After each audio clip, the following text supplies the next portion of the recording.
कनपटी मार शंकरिया।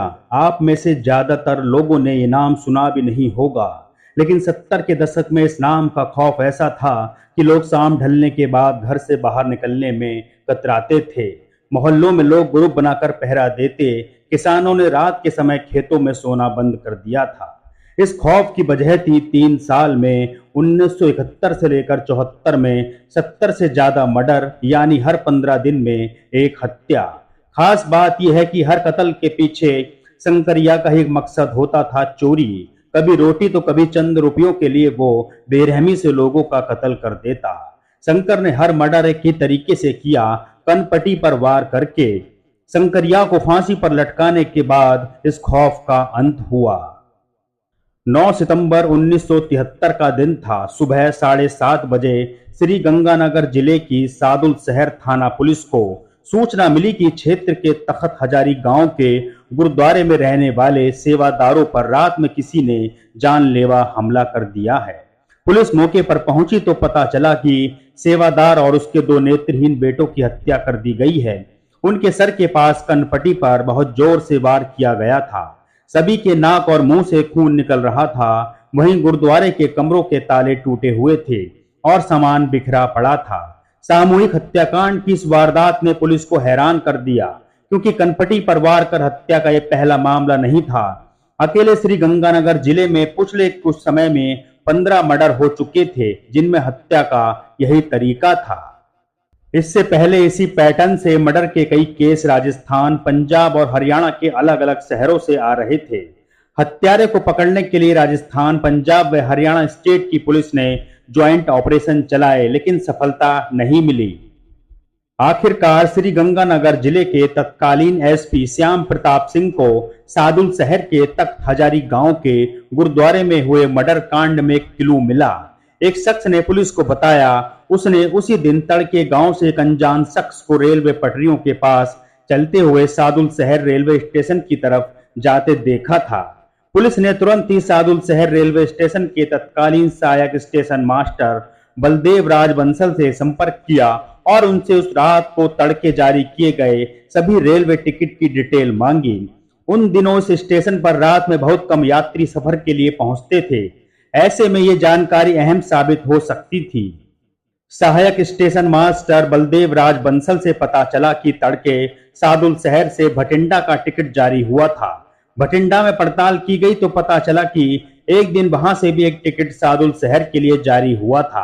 पुलिस को यकीन हो गया कि कातिल का भटिंडा से जरूर कोई कनेक्शन है, क्योंकि इन दोनों भटिंडा में कई मर्डर हुए थे, जिनमें मरने वाले शख्स की कनपटी में वार किया गया था। पुलिस इन्वेस्टिगेशन चलती रही और एसपी श्याम सिंह की अगुवाई में श्री गंगानगर पुलिस ने 3 जुलाई 1974 को भटिंडा से रतनलाल उर्फ शंकरिया प्रजापत नाम के एक शख्स को गिरफ्तार किया। रतनलाल उर्फ शंकरिया भटिंडा में रिक्शा चालक था। दरअसल गुरुद्वारे में मर्डर करने से करीब साल भर पहले सादुल शहर थाना क्षेत्र के तख्त हजारी गांव से सादुल शहर की तरफ के खेत में शंकरिया ने मजदूरी का काम किया था। उसने वहां भी चोरी की थी तो उसे मारपीट कर भगा दिया गया था। तब उस खेत मालिक ने उसके पैरों के निशान से ही पकड़ा था। वो उससे पगमार्क पहचानता था। जब गुरुद्वारे में मर्डर की बात फैली तो वो खेत मालिक भी वहां पहुंच आया था। उसने पुलिस के सामने पैरों के निशान को लेकर शंकरिया पर संदेह जताया था। कोर्ट के जजमेंट में शंकरिया के पद चिन्ह पहचानने को लेकर इसी खेत मालिक की संरक्षित गवाही का जिक्र किया हुआ है। पड़ताल में पता चला कि वह राजस्थान के श्री गंगानगर के श्री कर्णपुर शहर के कच्ची थेली मोहल्ले में रामदेव मंदिर के पास का रहने वाला है। ऐसे में पुलिस ने यहाँ इन्वेस्टिगेशन की तो पता चला कि कुछ साल पहले इस मोहल्ले में भी 5 हत्याएं की गई थी। सभी को कनपटी में वार कर मारा गया था। शंकरिया से पूछताछ की तो उसने जो कुछ बताया वो पुलिस को भी हैरान कर देने वाला था। उसने पुलिस को बताया, मैं अब तक 5 या 10 नहीं 72 हत्याएं कर चुका हूं। हमला तो इससे ज्यादा लोगों पर किया था, लेकिन उनमें से कुछ बच भी गए थे। शंकरिया के कई मर्डर और हमलों की तो रिपोर्ट तक पुलिस के पास नहीं थी। शंकरिया ने पुलिस को बताया कि वो किसी एक हथियार से काम नहीं करता था।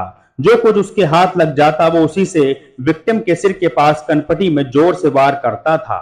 इसके बाद चोट खाने वाला शख्स धड़ाम से नीचे गिरता और उसके मुख और नाक से खून बहने लगता था।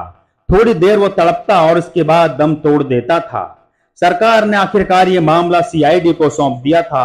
वहीं शंकरिया की रिमांड खत्म होने के बाद राय सिंह नगर जेल भेज दिया गया। इधर शंकरिया की गिरफ्तारी के बाद सादुल शहर के तख्त हजारी गांव में गुरुद्वारे में हुए हत्याकांड का यह मामला हनुमानगढ़ की लोअर कोर्ट में पहुंचा। उस समय कोई भी वकील उसका केस लड़ने के लिए तैयार नहीं हुआ था। आखिर में तब नए नए वकील बने मनीराम जालप ने उसका केस लेने की हामी भरी थी। मनीराम जालप ने बताया, कुछ लोगों ने मुझसे उसका केस लेने की सिफारिश की थी। नई नई वकालत शुरू की थी, ऐसे में उसका एक केस ले लिया था। एडवोकेट मनीराम जालप ने बताया, जब मैं उससे मिला तो उसने मुझे बताया था कि वो रुपए पैसों के लिए मर्डर करता था। सादुल शहर के गुरुद्वारे में हुए मर्डर के बाद उसने वहां महज 19 रुपए ही मिल पाए थे। जब भी रुपए पैसों की जरूरत पड़ती वो दोबारा से किसी शख्स को मार देता और वहां उसके पास जो भी मिलता उसे लेकर फरार हो जाता। कहीं कोई सुराग नहीं छोड़ता था। एडवोकेट मनीराम जालप ने बताया कि श्री गंगानगर सेशन कोर्ट में ट्रायल स्टार्ट होने से पहले हनुमानगढ़ की लोअर कोर्ट में इस मामले को लेकर बयान शुरू हुए। मैंने शंकरिया की डिफेंस में प्रोसीडिंग की, लेकिन उससे पहले ही शंकरिया ने कोर्ट में अपना गुनाह कबूल कर लिया। उसने कोर्ट में कहा कि वो अब तक 72 हत्याएं कर चुका है। शंकरिया ने मुझे भी कहा, वकील साहब अब मेरे डिफेंस का कोई मतलब नहीं है, अब मैं नहीं बच पाऊंगा। एक मामले में बचूंगा तो पुलिस दूसरे मामले में पकड़ लेगी। मैं रोज रोज थाने में पुलिस का ये टॉर्चर सहन नहीं कर सकता। इससे अच्छा कि मैं सारे गुनाह कबूल कर लूं। इसके बाद ये case Shri Ganganagar session court में पहुंचा। यहां भी शंकरिया अपने कन्फेक्शन पर कायम रहा। हालांकि ट्रायल चला और आखिर में शंकरिया को 27 जून 1975 को फांसी की सजा सुनाई गई। इसके बाद ये मामला हाई कोर्ट में पहुंचा, जहां 5 मई 1976 को दोबारा शंकरिया को फांसी की सजा सुनाई गई थी। इसके बाद सुप्रीम कोर्ट में भी सेशन और हाई कोर्ट का फैसला बरकरार रहा। आखिर में मई 1979 में शंकरिया को जयपुर जेल में फांसी दे दी गई थी।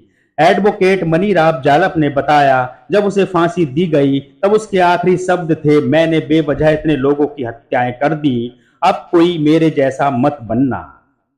तो ये थी रियल क्राइम की स्टोरी सीरियल किलर कनपटी मार शंकरिया की, कि कैसे उसने 70 मर्डर किए और हर मर्डर के बाद वो गंगा स्नान के लिए हरिद्वार जाता था। अगर आपको आज की क्राइम की स्टोरी अच्छी लगी है तो कमेंट्स बॉक्स में जरूर बताएं, और अगर आपने हमारा चैनल अभी तक सब्सक्राइब नहीं किया है तो चैनल को सब्सक्राइब करें। इसी के साथ नोटिफिकेशन की बेल आइकन को प्रेस करें, जिससे आपको हमारी आगे आने वाली हर क्राइम की स्टोरी की अपडेट मिल सके। चलिए मिलते हैं आपसे अगली और नई खौफनाक स्टोरी के साथ, तब तक के लिए नमस्कार।